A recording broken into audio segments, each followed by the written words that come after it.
Spain's Prime Minister and his team of experts were cautiously optimistic this week that they are now entering a slowdown phase in their battle against the invisible enemy.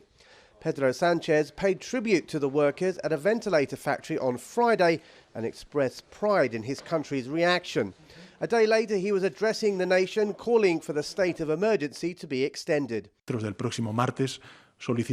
I announced that next Tuesday the Council of Ministers will ask for authorization from the Spanish Congress to extend for a second time the state of emergency, from April the 2nd to Saturday the 25th.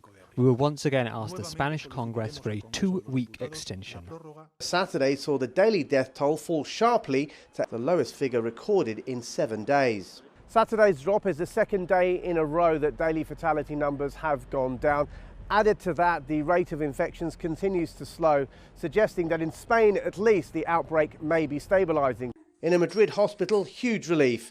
A baby continues to do well after being born to a mother with coronavirus.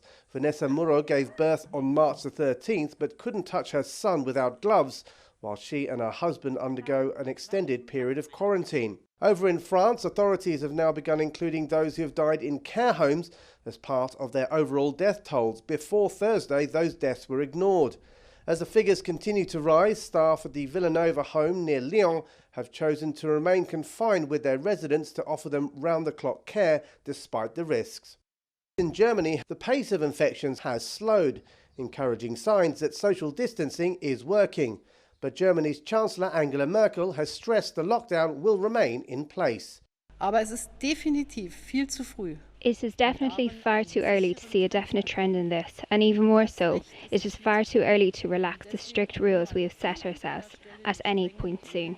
Italy may have underestimated their death count. Matteo Via, a researcher from the Italian Institute of Political Studies, believes the mortality rate could be around 6,000 higher than previously thought, as those who've died in care homes have not been tested.